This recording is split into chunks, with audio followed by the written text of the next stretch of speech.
Hey guys, and welcome to season 4 of the Yes People podcast. I'm your host Savia Rocks, and in this season, we get to remember and reminisce back in time with some of our guests like... Hey, we are Entity, and you're listening to the Us People podcast with Savia Rocks. Hey, my name is Stephen Ridley, and you're listening to the Us People podcast with the lovely Savia Rocks, keeping it positive. Hi, my name is James Green. I'm a TV presenter, sports reporter and journalist. Hi, this is Joy Langley, and I'm the author of Navigating Stress. Hey, this is Travis Glossop. I am a creative radio producer for Kiss FM, and you're listening to the Us People podcast with Savia Rocks. We highlight the strengths of our cultures, talking about diversity and inclusion, and speaking out loud and proud about who we are. I was never that good. I was determined. I had a love for the sport, and that always fueled me. But arriving into London and kind of growing up in a really difficult situation, trying to kind of make sense of my life with with at home and not being accepted by the people around me, because there was, in the 60s, there was tremendous racism growing up in London. It's great. I'm glad, because I'll be honest, I didn't really work that hard at uni, so it was good to leave uni and really get on it, really because I also, as a person, I think I value productivity. A lot of people live to work. I think I am one of the work to live guys, but because my work is amazing, that's all right with me.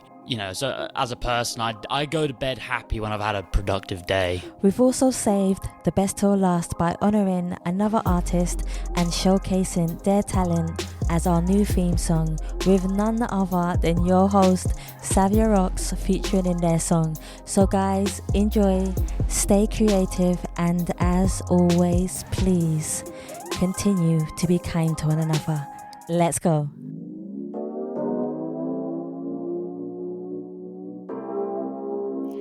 Hi, my name is Bracha Goetz, and I'm the author of 41 books that help souls to shine, and you're listening to the Us People podcast with amazing Savia Rocks.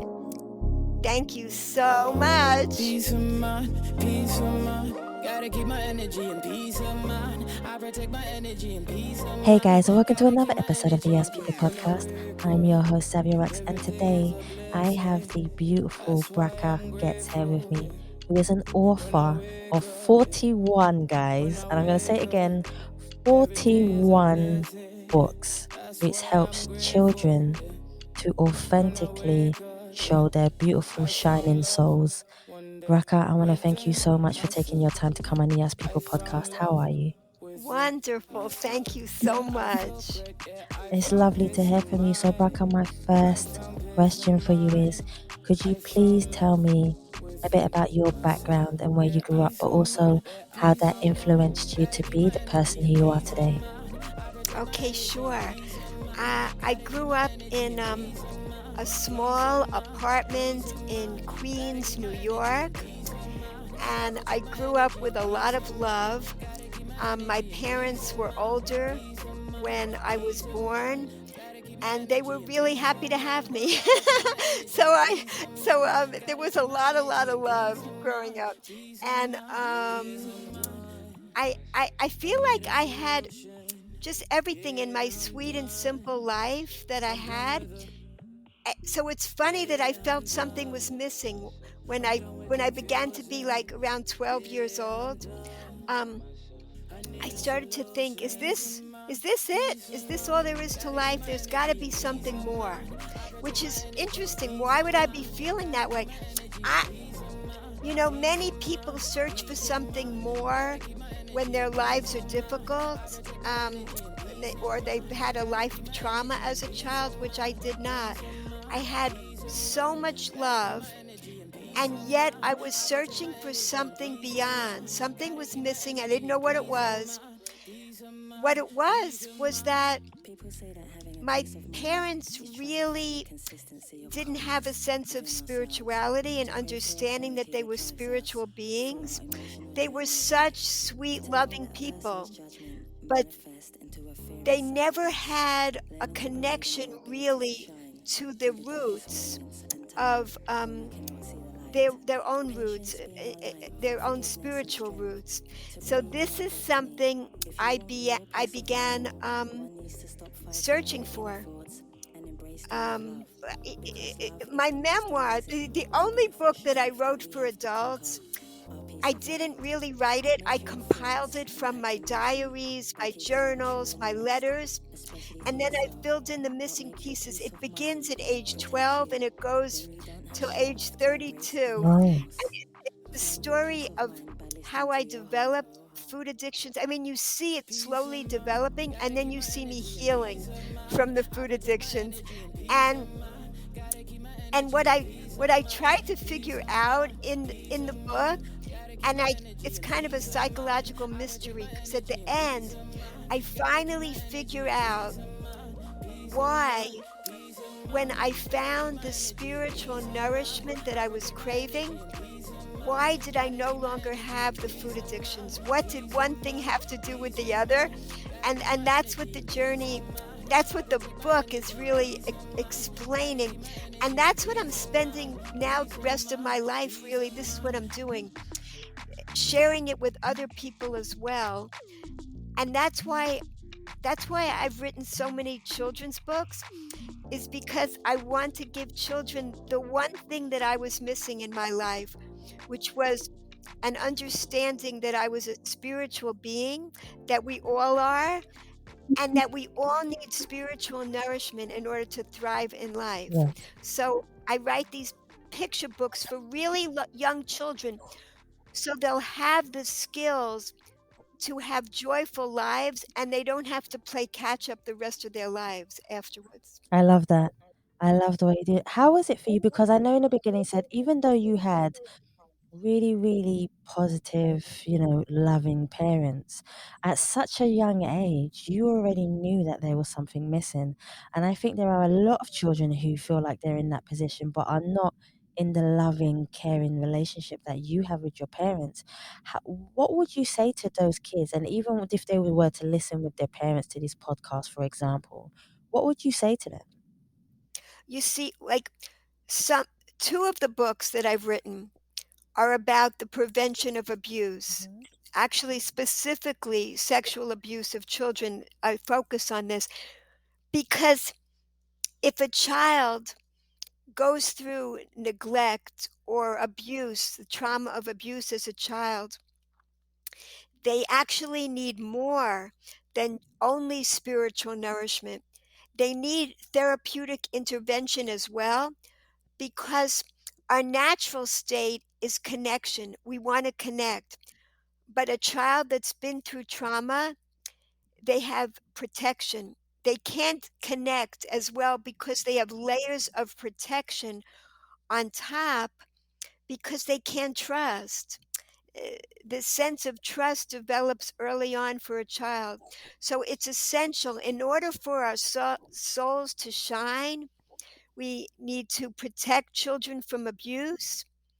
And if they have very sadly been abused, help them to know what to do so that they could heal from such things. So um, when I was an undergraduate at Harvard University, I was taking courses at the Graduate School of Public Health and at the medical school, because I've always been fascinated by public health. And so, like, other books of mine are about let's stay healthy. If our bodies aren't healthy, our souls can't shine as fully as possible also. So this is also essential. And I have books about let's appreciate everyone, Yeah. teaching about disabilities, so that children there can understand neurodiversity, so they can understand how to interact more effectively and be more inclusive of other children that have disabilities, who are usually the loneliest children. They don't get invited to play dates and birthday parties like other children, and children need to know what they normally do when they see a child with a visible disability is that they stare. And that makes total sense, because they're curious. And I tell them in the book, there's another 5-letter word. it also begins with S. And that word is smile. If you add your smile, in addition to staring, which is understandable, you create a connection right away. So it's really important. And I give like basic guidelines. Children love guidelines. That's the amazing thing that I discovered. Like the books about prevention of abuse are some of my most popular books, and I was surprised.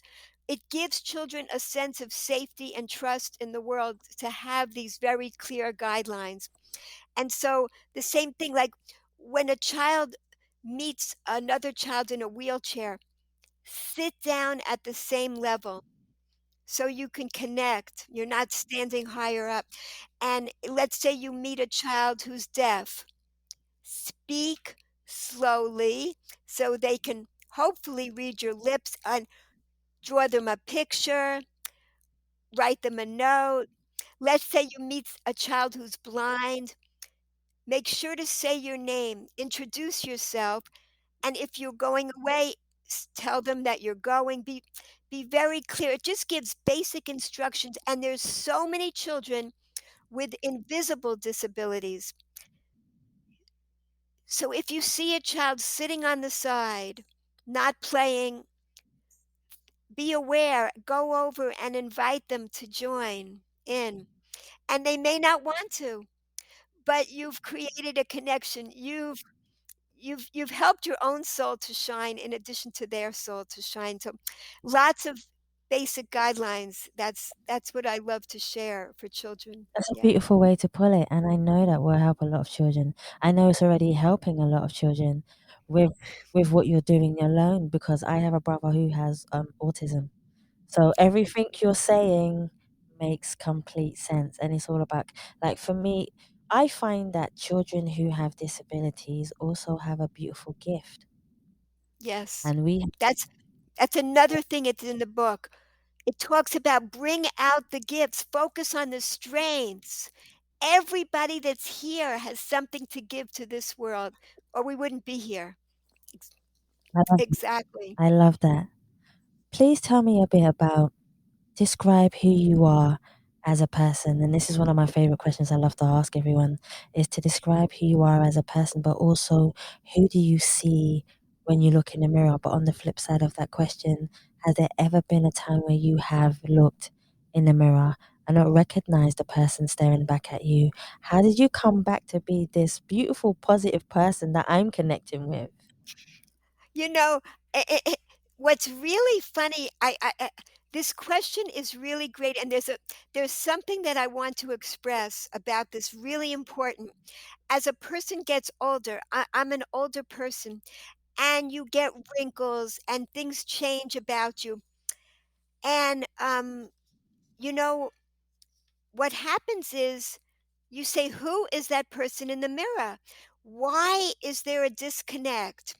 And this is what I've come up with, and I love sharing this. The reason that there's a disconnect between you and the person you see in the mirror is because our souls do not age at all. They're as young as they ever were. So we see our bodies aging. The, and we're surprised. Who could that possibly be? Because we have I love how you're laughing. We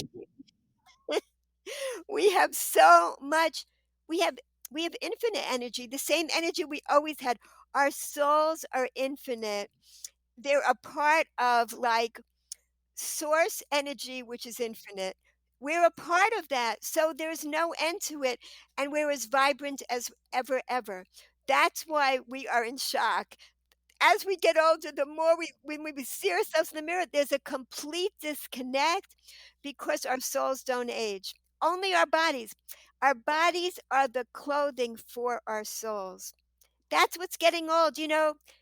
When we keep wearing clothes, they get worn out. That's what happens. But but our souls don't. So when you meet a person like in a nursing home, and they could be over 90, but there's still that young, vibrant person inside of them, and that's who they really are.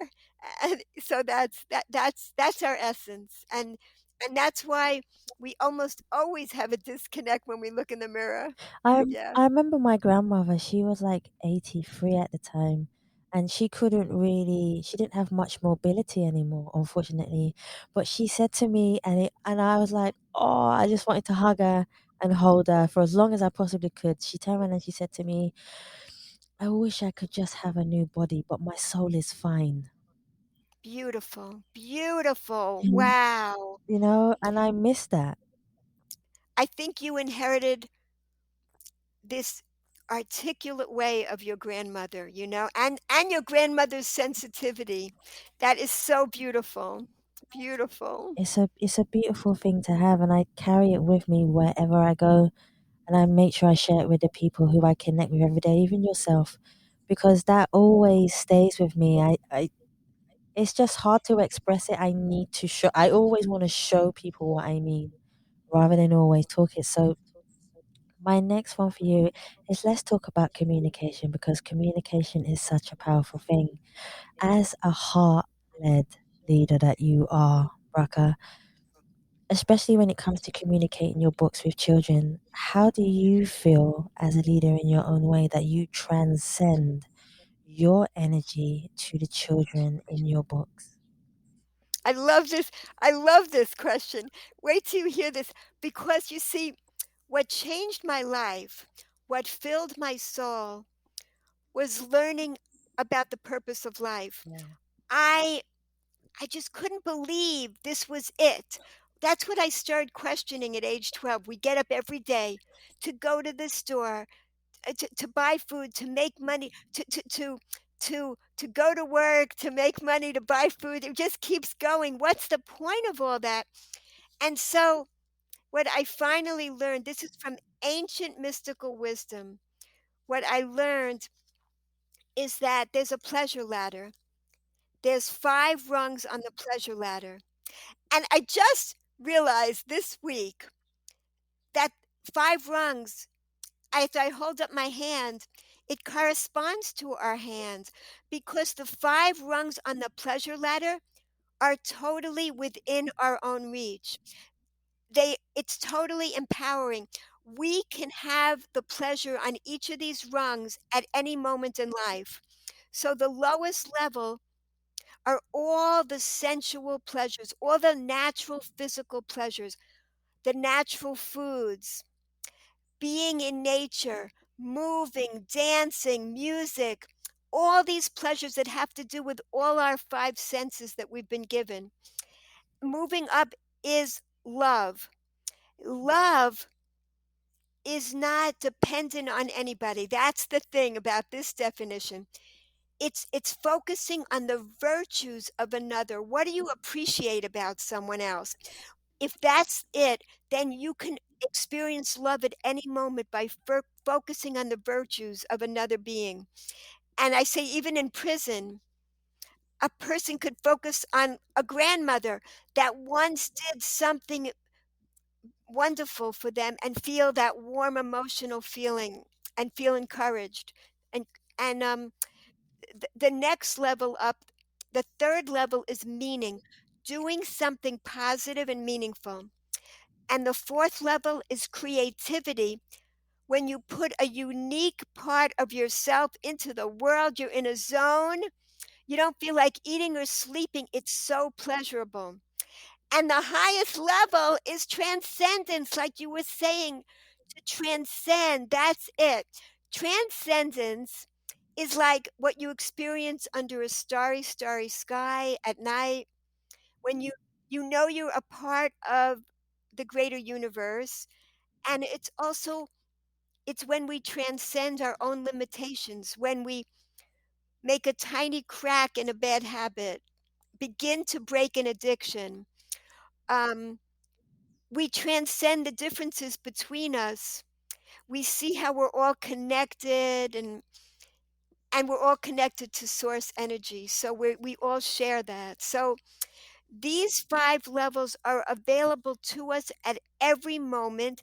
It's a roadmap to pleasure, and each level up brings a wider realm of connection. So, this is what I'm offering really children, these skills to have joy early on in life, develop these skills, feel empowered to bring joy into your life. And that's what the books teach, and that's just the message that I love sharing. I love that. And I was just about to talk about some of the titles in your books which you've shared with me, like Let's Stay Safe, talk about personal privacy. I lost someone special, and that connected with me straight away, that title. Obviously, I just spoke to you about my grandmother, and Yes. that went right through me.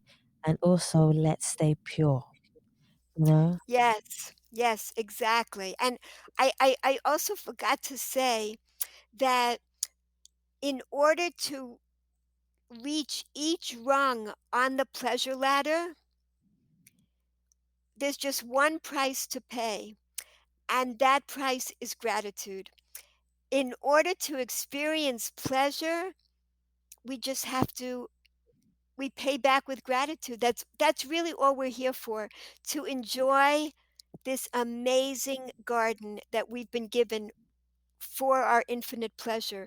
We've just gone really far away from the garden, but when we come back and recognize it and we stop taking things for granted as much, then it becomes a world where we wake up to go to work, to make money, to buy food, to live another day.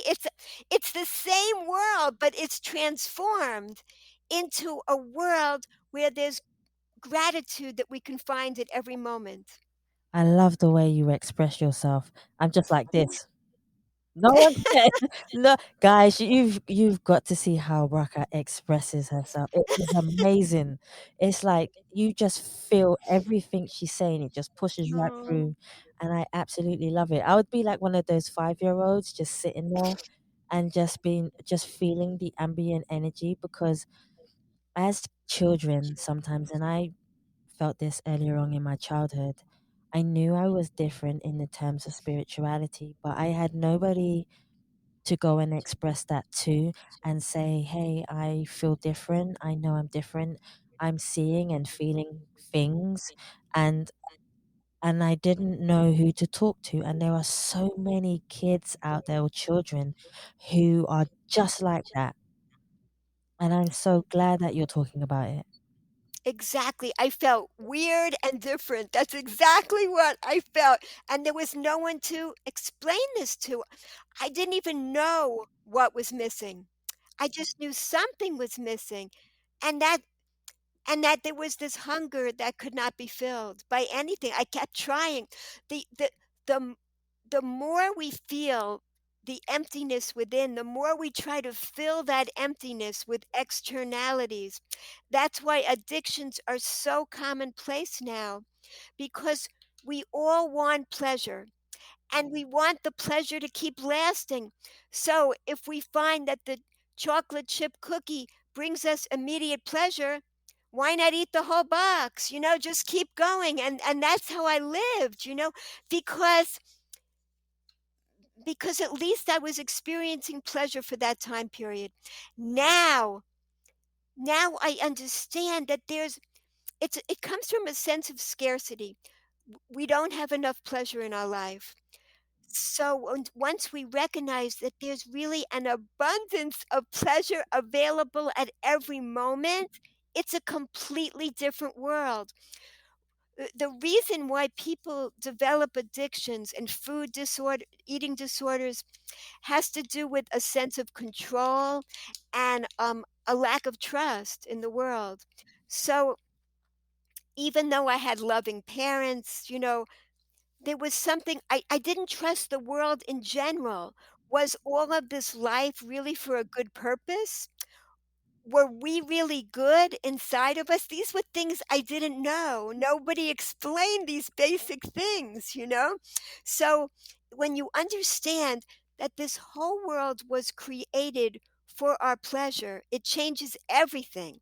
It changes it changes how you look and you trust life then, because you know that even when you're going through a painful experience, it's a challenge that's been given to you for an ultimate good purpose.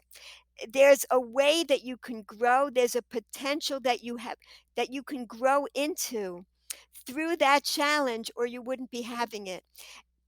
Every single thing, in other words, that there's a good purpose to everything, it changes, it helps you to develop a sense of trust in life, and a sense of and that empowers you. Then you don't feel out of control, because a world that doesn't have structure and guidelines is really a scary world. It feels like chaos.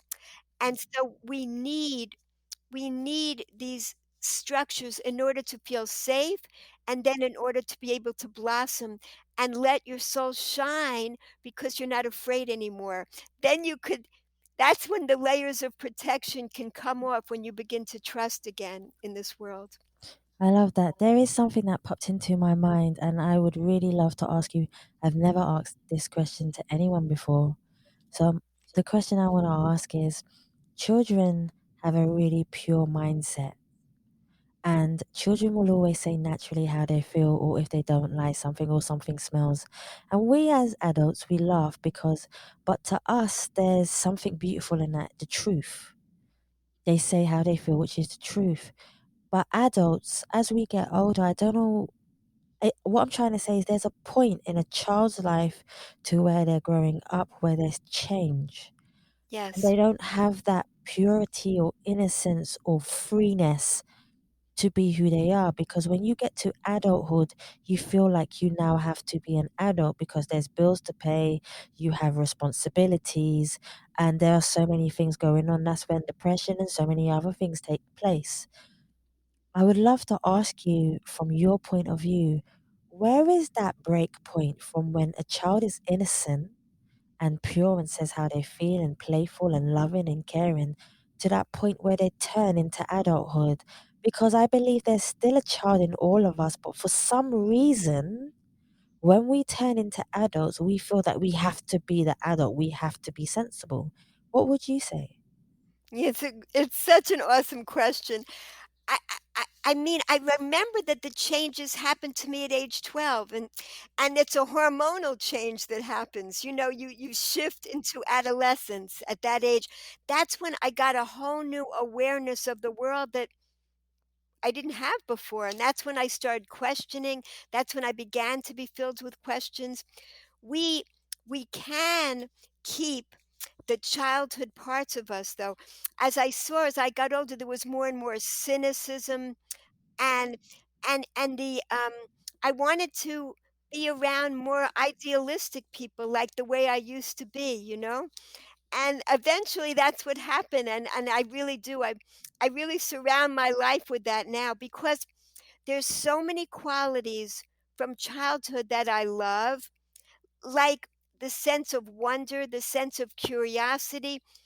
So I was losing it during those years when I felt lost, for sure. I knew I was losing it. The world turned gray. All the colors were gone. It felt like a very gray world to me until the colors came back. So that's basically what happened when I began to trust in the world again, and understand that there's a good purpose to it all, and that we're souls. And no matter what pain a child has been through, or what trauma anyone's been through, the purity of their soul is still there. It just gets covered up with garbage. In fact, the name of my memoir is Searching for God in the Garbage. Loads of layers of garbage come on top, but they can be removed. And we need two things.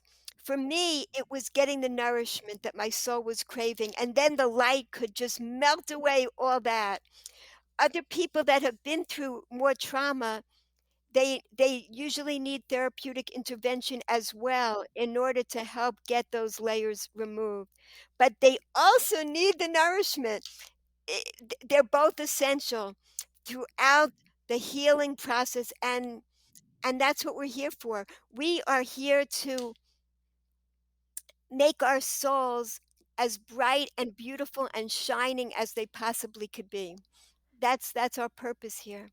I so love that. Let's talk about religion, because I noticed in your books you also have religion in your books too. Let's talk about why you wanted to express religion in your books and what it means to you to be able to do that, because there's so many different religions in the world, but we're all guided to one place at the end of the religion. That's Beautiful. And for me, it's about love, compassion, and kindness always. And that's what we try to teach every day. But in just from your point of view, why did you decide to put religion in your books and express that so children can learn? Yeah, and I forgot to say also that the 5 levels on the pleasure ladder, they correspond to the 5 levels of the human soul. So these are universal. All of our souls get nourished by the sensual pleasures that we experience because it uplifts not only our body, like you take an orange, it uplifts your body and it uplifts your soul when you experience gratitude. Just take one little thing like an orange. It's green until it's ready. When it's ready, it becomes bright orange and beautiful. I'm ready. It's calling to us, And before that, it's camouflaged in with the green leaves. Then it's bright and ready. And the juiciness is kept inside the skin in the peel for months. It stays in there. It's a total I think you can connect with every sense when you experience an orange. And then inside of it are the seeds of eternity. Those little seeds become trees and they become infinite oranges just replicating. So I compare that to an orange flavored tangy taffy. It's made in a lab and the wrapper, you throw it away. Unlike the peel of an orange, the wrapper just pollutes our environment and it doesn't do anything good for us. But the orange was made with infinite wisdom and infinite loving kindness to fill us with joy and nourishment, both physically and spiritually. So that's what I love doing in my books. Like one of my books is Hashem's Candy Store. It's just explaining how awesome our fruits and vegetables are. There is so much. Another book that's coming out soon is Remarkable Park. How much we learn from nature. It talks to us. There are so many messages in nature for all of us. So, yeah, these are universal messages because all of our souls get nourished by the sensual pleasures, love, doing something meaningful, doing something creative, and transcending, connecting with all of us. So, yeah, I'm just loving getting the message out in the world that we are, in essence, spiritual beings that need spiritual nourishment every day to thrive. See? Oh my gosh, I love this so much. This is so cool. I love this so much. Which one of your books do you feel that you connect with the most from your childhood? From my childhood. Yeah. Well, The Invisible Book is about all the things we believe in that are invisible. There is there's the wind, there's gravity, there's time, there's feelings, there's thoughts. So why is it so hard to believe that we are invisible souls? We see the effects of all these invisible things on our lives. It just shows that it's not that hard to also accept that we too are spiritual beings. So this is fundamental to my life. The Invisible Book explains to children why it makes sense to understand that we have a spiritual world too. Oh Yeah. I love that. That makes so much sense to me. What A lot of people find it very hard to find happiness. And I believe when we are born as children, our first role models are our parents. And sometimes, not always, because we all can be brought up by different people, grandparents, aunties, uncles, which are just as beautiful too. But when it comes to happiness, how, what does happiness mean to you? And how do you feel that you give happiness to the children in your books? And how would you like to express that? Beautiful. First of all, what's going on every day is that there is a self destructive inner force telling us to focus on what we're lacking all day long. Thousands of times a day, it's getting us to focus on what we're lacking, not on what we have. This is given to us. It's a force like lifting a weight. This is how we build our this is how we build our gratitude muscles because you need a force to push against. So know that it's natural to be focusing on what you're lacking and then say, "Oh, it's my next one of my next my newest book is going to be that book coming out next about how to talk to that part of you." So it's like, "Hi there, it's you getting me to focus on what I'm lacking. I'm going to push against and I'm going to focus on what I have." This is the secret to happiness. Gratitude is the secret to happiness. We have a saying in the Talmud, who is rich? Those who are happy with what they have. That's the secret to wealth. That's it. So every moment in life, we have a chance. Any moment that we're being grateful is a moment we're not spending being miserable. We can't be miserable and grateful at the same moment. So every moment that you choose gratitude is a moment of joy. It's that simple, but it's not that simple because we have to always be lifting the weight off all the time, exercising those gratitude muscles. And as we do, it gets easier and easier to use the gratitude muscles. The more you exercise it, the more you say, "Oh, I'm focusing on what I'm lacking. Okay, I'm going to focus on what I have. My breath. Every breath I take, I'm receiving life from all the vegetation around me, and I'm giving life to the vegetation. All the parts of my body that are working right now, all the illnesses I don't have. There is so much to be thankful for in this moment. I mean, if you're listening to the podcast, you're on a phone or you have a computer. You have so much in life. So yeah. One of the things I would love to talk to you about is the most powerful one for me, forgiveness. Forgiveness is one of the best things that we can do as beings on this planet Earth, and also teach our kids and children about forgiveness. Forgiveness can heal you from being bitter. Forgiveness can heal a broken heart. Forgiveness can help you transcend and evolve into the person that you want to become. What does forgiveness mean to you? Beautiful. First of all, I find that children don't have a problem with forgiveness.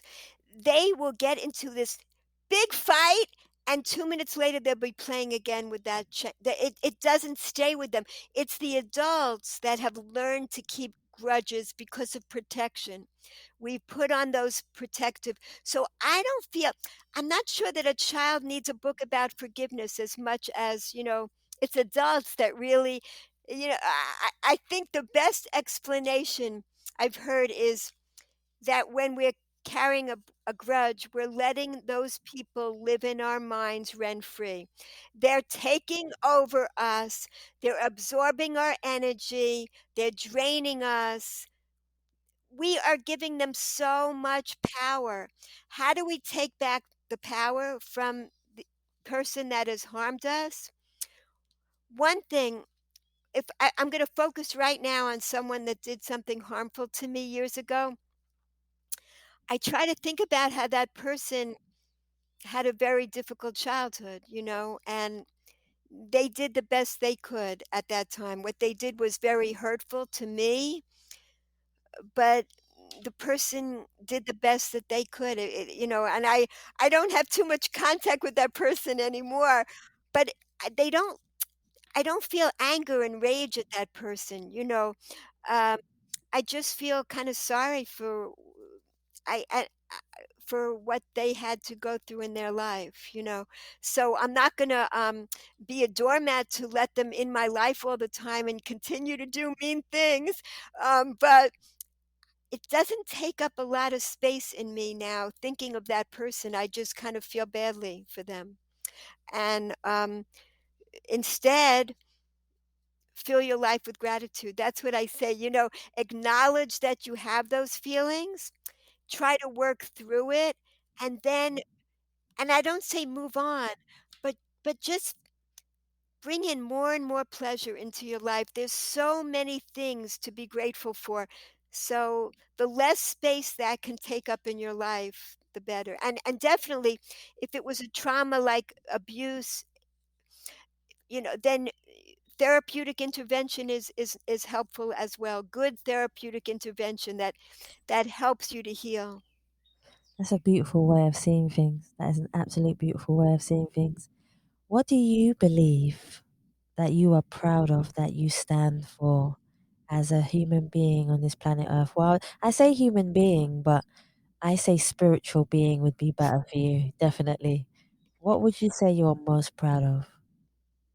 Proud of, I don't know. I'm not into being proud because, like, we're really just channels. Like all the books, it comes down like rain into my head. Like Let's Stay Healthy. A mother called me. She wanted the Let's Stay Healthy book. She wanted a book like that. I said, great, but I don't exactly know how to do it. So a few nights later, I wake up and I'm scribbling away. All the ideas are there for how to write the book, the name, everything about it. These are gifts, and in order to get the creativity flowing, to be in a state of joy is so helpful for that. Um, to be in a flow state, that's what it is. Things flow so much more when you're feeling that joy, and then you're open to just collecting all the rain that just falls your way.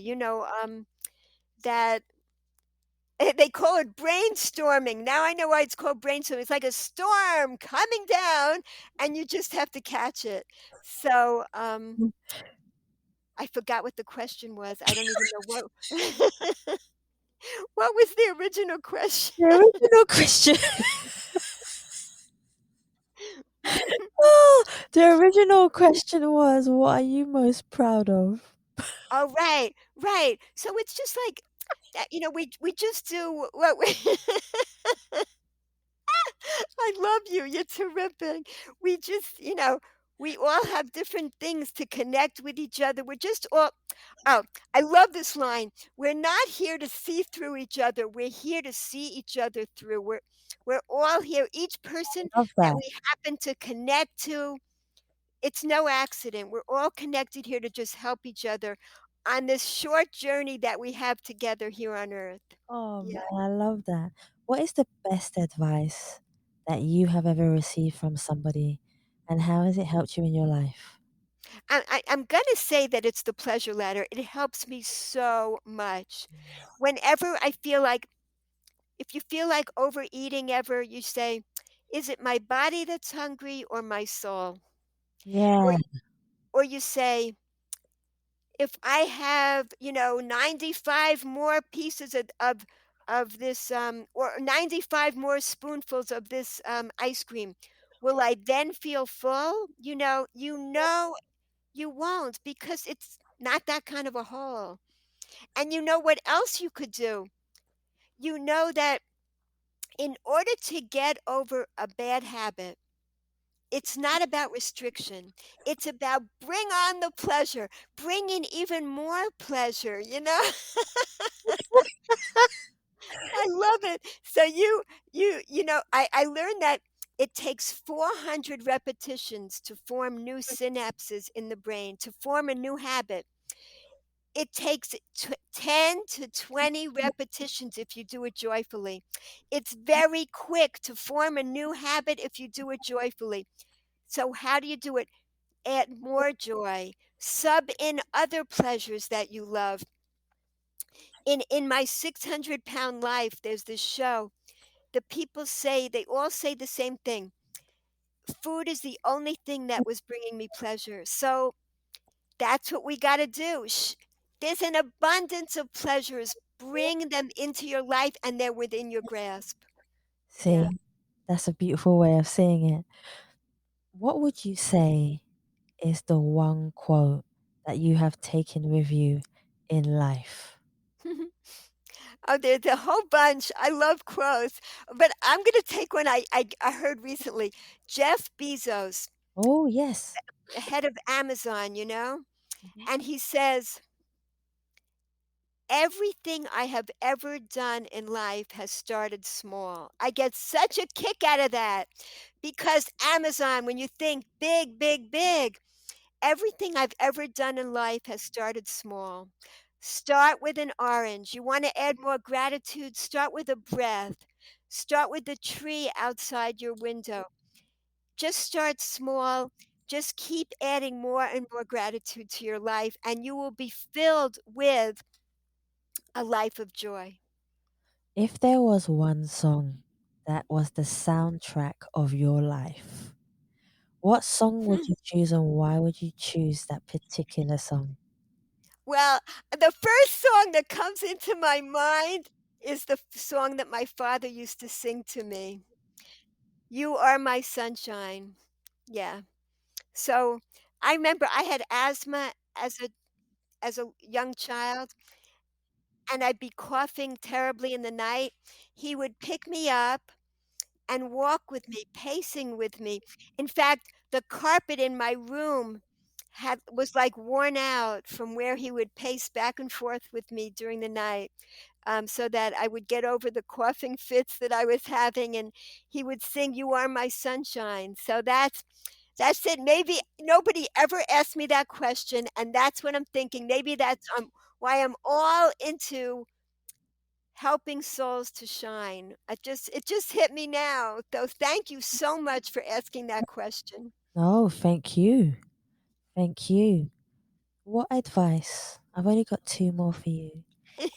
What I could talk to you all day, to be quite honest with you. I can rock up at a good 10 hours with you and be totally fine. No, you're a beautiful person, and your voice is so beautiful. I love listening to you. Thank you. Yeah. Aw. What advice would you give to, to so many beautiful people in the world who are going through so much, who have a dream, who have a desire to fulfill, who have that pleasure ladder, of wanting that pleasure that you keep on ambiently throwing out in the universe for people to go and grab, but they feel like sometimes they're stuck. They feel like sometimes they want to give up. You have so much good energy. I would love for you to throw some of that energy out in the podcast like you have been doing from beginning to end, just to let them know. What would you say to them to give them hope, give them faith, give them guidance, give them love? What would you say? There was a time when I didn't want to live anymore. I really wanted to give up on life. That's in my book. In fact, it's a very raw book, and people say to me, "How could you put these embarrassing, shameful things in the book?" Because if you don't see how low my life got, then you don't understand how high it's gotten. You got to see that contrast. It's really important. So, for a person that wants to give up, there was a person, there was a man on a rooftop. He was ready to jump, and a lady saw him across the way, and she said, "Don't jump, whatever you do. I'm sure you have so many problems in your life, and life is very painful, but please listen to this." And you could think about, what would you say to a person like that? What could you say? So what she said was this. She said, what if you had been blind your whole life, and just now you got vision for the first time, would you still want to jump off that roof? And he said, no, of course not. And she said, you have been blind your whole life. Now open your eyes. You have so many gifts in your life that you're not seeing. I know your life is painful, but there's so many things, blessings you have right now. Look at them and see them. And that's all of us. We all go through that all day, every day. We want to give up again and again. But look at all the blessings. Just open your eyes and you will see endless blessings in front of you right now, right in front of your hands. You know, it goes back to that quote, everything starts small. All the Yes. small things. And that was a beautiful thing. It must have been one of the hardest things for that lady to even do, to even save that man's life the way she did. So she is beautiful herself for doing Yes. it, you know. Before I say goodbye to you, I don't even want to. I want to stay here for another 6 hours. Sweet, so sweet. My final question for you is, I would love for any parents or any children, if they would like to contact you or find you, buy your books, go to your website, or just find out more about you as a person, where can they find you? Yeah, my children, my youngest children have made the Goetz bookshop. So if you go there, that's how to contact me, and we love it. We love getting feedback of all kinds, how to reach you better. And if you want to buy the books, it's wonderful to have the books to reread and reread like children love to do. But if you don't want to buy the books, public libraries can get them for you. That's another way to do it. So you can just contact your library and they can get the books. The important thing is to get all these messages out into the world Yes. and spread more joy. Yes. Then most definitely. I don't even want to go now, but Oh, and the Goetz bookshop is Goetz, Goetz bookshop. that's it, guys. Yeah. Remember that it will be all in the description for you. It will have all the information of where you can find everything that you want to know about today's episode. And this is where I say, oh my gosh, I have humbly enjoyed every single second of your beautiful, positive, kind energy that you have sent from where you are all the way over to me. This is one of the most beautiful podcasts that I have ever done with somebody. So thank you so much for your time, your energy, your kindness and compassion again, and your love for life and your love for wanting to make children be the brightest star that they can be. Thank you so much. Thank you. You're amazing. Thank you. You're more than welcome, guys. I want to thank you for listening to the Ask People podcast. And please remember you can subscribe and leave us a review on Spotify, iTunes, Google Play, and any other platform that you prefer listening to. Please also follow us on Facebook, Instagram, and Twitter. And you can also donate to the Ask People podcast by simply going to the Savia Rocks website or just typing in paypal.me/Us People podcast. Guys, thank you so much for listening. Stay happy, stay positive, and as always, please continue to be kind to one another. I need a solution. Yeah, I'm done. I'm done with her. Yeah, I'm done. I'm done with confusion. Yeah, I'm done. I need a solution. Peace of mind, peace of mind. Gotta keep my energy and peace of mind. I protect my energy and peace of mind. Gotta keep my energy and peace of mind. Peace of mind, peace of mind. Gotta keep my energy and peace of mind. I protect my energy and peace of mind. Gotta keep my energy and peace of mind. Peace of mind, peace of mind. Gotta keep my energy and peace of mind. I protect my energy and peace of mind. Gotta keep my energy and peace of mind. peace of mind, peace of mind. People say that having a peace of mind is trying to find a consistency of calmness within ourselves, to crave for a clarity that drives us through our emotional journey of life, to never let a person's judgment manifest into a fear inside of us, learning to believe in our ability to shine through the darkest moments and tunnels when we cannot see the light. Patience being our light for forgiveness and strength, to believe in our destiny. If you want real peace of mind, one needs to stop fighting their inner thoughts and embrace them with love, because love is the most amazing and beautiful strength that we have to conquer our peace of mind. Make your thoughts impact a nation by keeping them true and honest, especially to yourself, but make your peace of mind protect you when you don't have strength to embrace anything else. Find your peace of mind by listening to your heart. Peace of mind, gotta keep my energy in peace of mind. I protect my energy in peace of mind. Gotta keep my energy in peace of mind. Peace of mind, peace of mind. Oh, you are such a beautiful person. You're awesome, really. Thank you so much for resonating so deeply.